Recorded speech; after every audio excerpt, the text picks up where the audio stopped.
Hello friends, हमने अब तक पढ़ा दंड प्रक्रिया संहिता, भारतीय दंड संहिता और भारतीय एविडेंस एक्ट। इसके बारे में हम लोगों ने अब तक काफ़ी अध्ययन किया और हमने जानकारियां भी हासिल की कि धारा आईपीसी की अगर बात करें कि धारा 302 में क्या होता है, 419 में क्या होता है, 354 में क्या होता है, धारा 376 में क्या होता है। हमने बारीकियों से इन सारी धाराओं का अध्ययन किया है और हमने पाया कि हम तक यहाँ हमें अक्सर बहुत जानकारियाँ हो चुकी है। लेकिन दोस्तों, अब नए कानून आने वाले हैं। 25 दिसंबर 2023 को राष्ट्रपति महोदया के यहाँ से तीनों बिलों पर हस्ताक्षर हो गए हैं। अब वह एक्ट में बदल गए हैं। एक्ट में कौन कौन से कानून बदले हैं? भारतीय दंड संहिता के स्थान पर अब भारतीय न्याय संहिता आ रही है। दंड प्रक्रिया संहिता के स्थान पर अब भारतीय नागरिक सुरक्षा संहिता आ रही है और भारतीय एविडेंस एक्ट की जगह भारतीय साक्ष्य अधिनियम अपनी जगह ले रहा है। तो दोस्तों, इन तीनों विधेयकों में, तीनों एक्टों में काफ़ी कुछ बदल दिया गया है इन कानूनों के अंतर्गत। तो चलिए दोस्तों, वीडियो को शुरू करते हैं। मैं जानकी निषाद एडवोकेट आप सभी के अपने पसंदीदा YouTube channel live education GK में स्वागत करता हूं। दोस्तों, आज की वीडियो हम बात करने वाले हैं बीएनएस के बारे में, यानी भारतीय न्याय संहिता के बारे में बात करेंगे हम। यानी आईपीसी यानी भारतीय दंड संहिता के स्थान पर जो नया कानून आया है, इसके स्थान पर बीएनएस आया है। आईपीसी की जगह हम बीएनएस बोलने की आदत डाल लें, क्योंकि कानून में चेंजेस हो गया है, कानून बदल दिया गया है। तो आने वाले कुछ दिनों में यह लागू हो जाएगा। उसके पहले अगर हम अब से प्रिपेयर नहीं रहेंगे तो समझ लीजिए हमें आगे दिक्कत सामना हो सकती है। तो दोस्तों, बता दें कि हम जो नया कानून आया है इसमें काफ़ी कुछ चेंज कर दिया गया है, काफ़ी कुछ धाराओं को फेरबदल कर दिया गया है, कुछ धाराओं का सेक्शन इधर से उधर कर दिया गया है, कुछ नई धाराएं जोड़ी गई हैं, कुछ धाराओं को रिलीफ बंद खत्म कर दिया गया है। तो काफ़ी कुछ चेंजेस इस कानून के अंतर्गत हुआ है। तो हम इसके बारे में डिटेल में चर्चा करेंगे इस वीडियो के अंतर्गत। आशा करते हैं कि वीडियो आपको काफ़ी पसंद आएगी। वीडियो पसंद आएगी तो आप हमारे चैनल को सब्सक्राइब करिएगा। चलिए दोस्तों, वीडियो को शुरू करते हैं। दोस्तों, सबसे पहले अगर बात करें हम तो भारतीय दंड संहिता की धारा 377 एक ऐसी धारा थी जो कि कुकृत्य के बारे में बताती थी, यानी अप्राकृतिक नेचुरल सेक्स के बारे में बताती, अपराधिक सेक्स के बारे में बताती कि ऐसा सेक्स मतलब कभी अगर किसी महिला का किसी पति के साथ झगड़ा हो जाता था तो वह उसके खिलाफ मुकदमा दर्ज करवाती थी। धारा 498, 323, 54, 56 और 377 भी लगा देती थी आईपीसी का, जो कि गलत होता था। अब उस धारा को खत्म कर दिया गया, यानी अब 377 की धारा अस्तित्व में नहीं रह गई है। उसके बाद बात करेंगे धारा 497। धारा 497 एक ऐसी धारा थी, जार कर्म से संबंधित धारा थी। यानी अगर कोई पत्नी किसी गैर मर्द के साथ संबंध बनाती है तो धारा 497 के अंतर्गत दंडित किया जा सकता है। लेकिन अब नए कानून के अंतर्गत इसको भी खत्म कर दिया गया है, यानी अगर इस प्रकार कोई अपराध करती है तो इसको अपराध नहीं माना जाएगा। करें तो धारा 309। दोस्तों, 309 एक ऐसा सेक्शन था जिसमें अगर कोई व्यक्ति आत्महत्या करने का प्रयास करता था तो उसको 309 के तहत दंडित किया जाता था। लेकिन अब इस सेक्शन को भी खत्म कर दिया गया है, यानी अगर अब कोई व्यक्ति आत्महत्या का प्रयास करता है, बच जाता है, तो उसको कोई एफआईआर उसके ऊपर दर्ज नहीं होगी। इस कानून को खत्म कर दिया गया है, डिलीट कर दिया गया है। अगली बात करेंगे हम 124A के अंतर्गत। दोस्तों, 124A, अब दोस्तों कुछ धाराओं का फेरबदल हो गया है। वो कौन कौन सी धाराएं हैं जिनका फेरबदल आईपीसी के अंतर्गत था, लेकिन अब वह बीएनएस के अंतर्गत दूसरी धारा हो गई। जैसे मान लीजिए धारा 499 थी, हम धारा 499 पढ़ते थे मानहानि को हम पढ़ते थे, लेकिन अब इस धारा को चेंज कर दिया गया है। अब 356 हो गई है, यानी अगर आपको किसी के ऊपर मानहानि का मुकदमा करना है तो आप धारा 356 बीएनएस के अंतर्गत मामला दर्ज करेंगे, भारतीय न्याय संहिता के अंतर्गत दर्ज करेंगे। दूसरी अगर धारा की हम बात करें तो धारा 498, ये बहुत ही कॉमन सेक्शन है। कोई महिला अगर किसी पति के ऊपर एफआईआर कराती है तो पहला सेक्शन उसका ये होता है धारा 498A। अब इस धारा को बदल दिया गया है, अब इसका दूसरी धारा हो गई है जो कि 85 है। इसकी परिभाषा में कोई चेंजिंग नहीं किया गया है, लेकिन बस इसके सिर्फ सेक्शन बदले गए हैं। अब आपको याद रखना होगा धारा 498A की जगह आपको 85 ध्यान देना होगा बीएनएस का। और तीसरी धारा हो गई है 420 की, हमने अब तक 420 के अंतर्गत बेईमान व्यक्तियों के बारे में पढ़ा था, छल जो करते थे उन व्यक्तियों के बारे में बात करते थे। लेकिन अब 420 के जगह पर अब दूसरी धारा बन गई है, जो कि धारा 318। अब हम कह सकते हैं कि धारा 318 के तहत आपने बेईमानी किया है। अगर बात करें 376 की, बलात्कार से संबंधित जो सेक्शन थे उनको भी बदल कर दूसरी जगह कर दिया गया है। धारा 376 की अगर बात करें तो वह अब 64 के अंतर्गत चला गया है। नहीं, अगर कहीं रेप किसी महिला के साथ कोई बलात्कार का ऑफेंस होता है तो अब FIR 64 के अंतर्गत दर्ज किया जाएगा। BNS का सेक्शन 64 लगेगा। दूसरा सेक्शन 376D की बात करें, गैंग रेप की बात करें, कहीं गैंग रेप होता है, पहले IPC में 376D था, लेकिन अब वह बदल कर 70 हो गया है। BNS की धारा 70। इन सबकी नोट कर ले, ये बहुत ही काम की चीज है। आने वाले समय में क्या अभी से हम इसको तैयारी करके बरकरार रहेंगे। अब बात करेंगे लूट की। पहले सेक्शन 390 में लूट का मामला बनता था, लेकिन अब यह 309 में बन गया है। 309 BNS में बन गया है। 379 चोरी, कहीं पर चोरी का मामला होता था तो सभी लोग जान जाते थे चोरी का मामला 379 का मामला है, लेकिन अब यह बदल कर 303 हो गया है।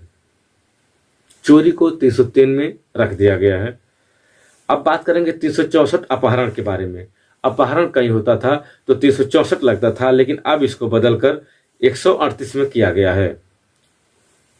बात करेंगे 354 छेड़खानी, किसी महिला के साथ, किसी लड़की के साथ, किसी स्त्री के साथ कभी छेड़खानी होती थी तो वहां पर मामला बनता था 354 का, लेकिन अब 354 से बदलकर 74 में आ गया है। यानी अगर कहीं पर सेक्शन आपको 74 BNS लिखा हुआ है तो समझ लीजिए कि छेड़खानी से संबंधित धारा लिखी गई है।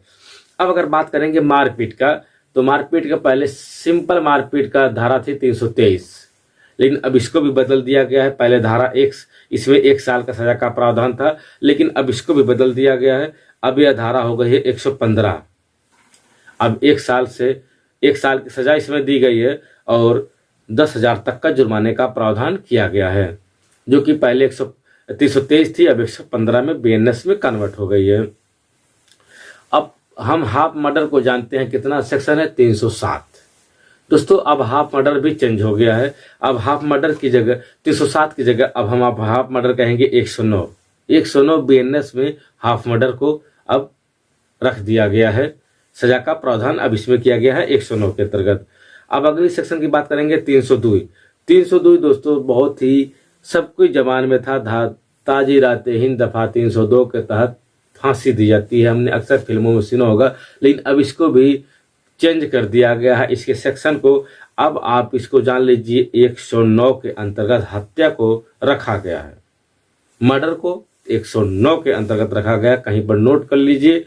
अब अगले सेक्शन की बात करेंगे हम 294, यानी सार्वजनिक स्थान पर किसी महिला के साथ सार्वजनिक स्थान पर कोई अश्लील गाना गाता है, किसी महिला के ऊपर अभद्र टिप्पणी करता है, तब धारा 294 लगती थी। लेकिन अब इस सेक्शन को भी बदल दिया गया है। अब यह सेक्शन 96 हो गया है, यानी 294 का सेक्शन अब 96 हो गया है। षड्यंत्र, कोई व्यक्ति अगर षड्यंत्र करके किसी व्यक्ति को फंसाता था या अपराध करता था तो वह 120B के अंतर्गत आता था, लेकिन अब वह बदलकर 61 के अंतर्गत चला गया है। अब बात करेंगे गुमशुदगी। अगर कहीं भी कोई गुमशुदगी होती थी तो धारा 346 के अंतर्गत दर्ज होता था, लेकिन अब वह 127 के अंतर्गत दर्ज होगा। दोस्तों सेल्फ डिफेंस के अंतर्गत प्रावधान जो थे उनकी भी धाराओं में चेंजिंग कर दी गई है। अब पहले IPC में 96 से 106 तक थे, अब उसको बदलकर 34 से 44 में कर दिया गया है। यानी परिभाषाओं में कोई चेंजिंग नहीं है, सिर्फ धाराओं में फेरबदल हो गया है।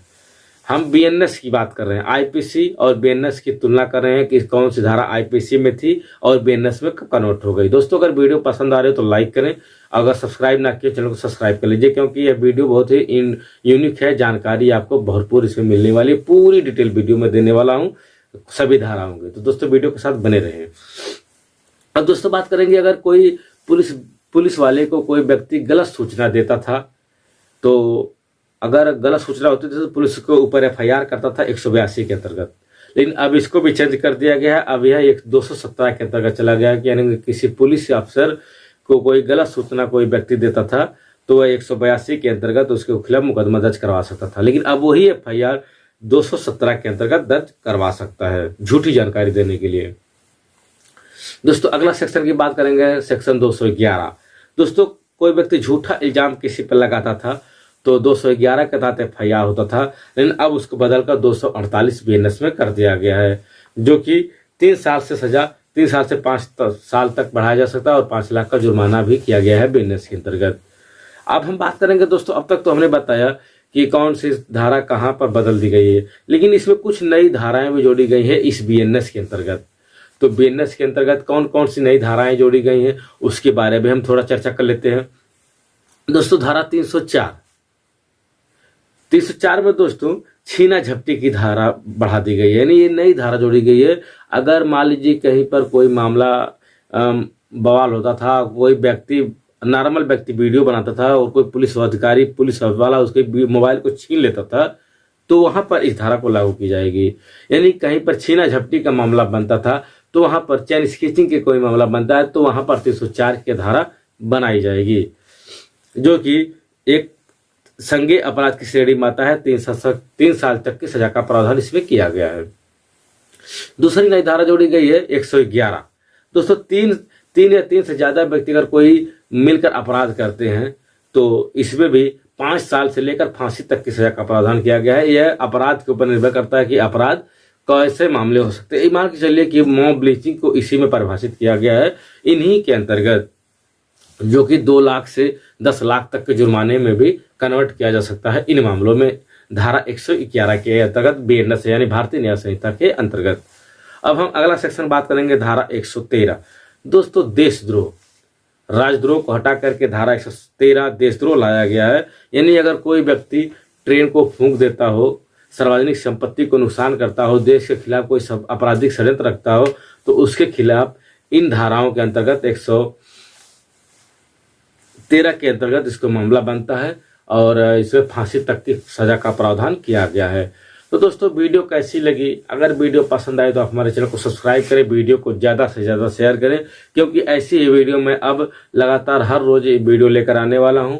तो चलिए दोस्तों आज की वीडियो में इतना ही। अगर आप मुझसे जुड़ना चाहते हैं तो आप मेरे व्हाट्सएप नंबर पर चैट करके मुझसे बात कर सकते हैं। मेरा व्हाट्सएप नंबर आपको डिस्क्रिप्शन बॉक्स में मिल जाएगा। और चले दोस्तों मिलेंगे किसी अन्य वीडियो में, तब तक के लिए अपना और अपने परिवार का ख्याल रखें। और यकीन मानिए जो नई धाराएं आ रही हैं, नए कानून आ रहे हैं, इनको मैं आपको इसी यूट्यूब चैनल पर पूरा अपडेट कराता रहूंगा। आपको किसी प्रकार की कोई दिक्कत नहीं हो सकेगी। तो आप लोग ज़्यादा से ज़्यादा वीडियो को मेरा पसंद करें, शेयर करें, लाइक करें। दोस्तों मिलेंगे किसी अन्य